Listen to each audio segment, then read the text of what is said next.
But he's also reflecting on the two world wars. Tolkien fought in World War I. He certainly was reflecting, along with a lot of other writers, Ursula Le Guin, John Knowles, William Golding, and others, on what are we learning about ourselves, that we by ourselves don't seem capable of putting down the temptation. We are drawn to evil. There's something in us that's damaged. Right? Then there's a seriousness, there's a gravity to it. And I wonder if that might coincide with why Breaking Bad was one of the most popular television stories. Why? I don't know if any of you watched it, and I didn't, but I know that it was really popular. Basically, what was fascinating about seeing this man's life fall apart into addiction and drug use? What? I don't know.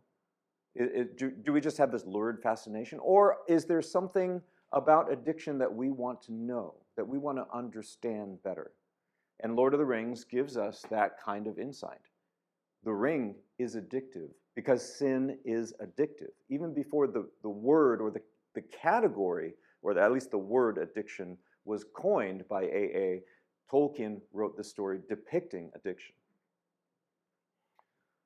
Zombie and vampire stories are kind of the same way, right? Something takes over our humanity and turns us into something else. Why are they so interesting to us? And in these stories, what's really important is that addictions affect our perspective of reality.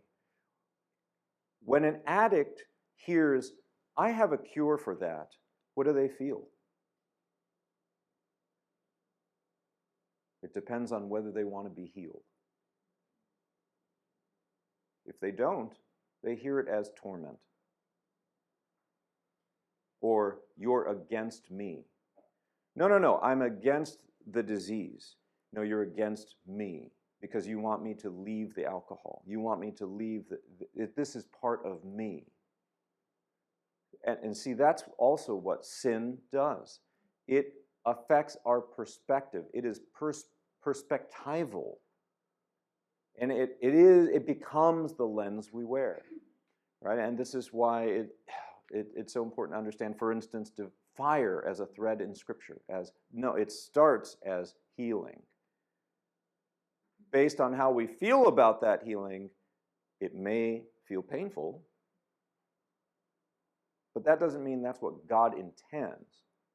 It's not the pain, that's the point. It's the healing.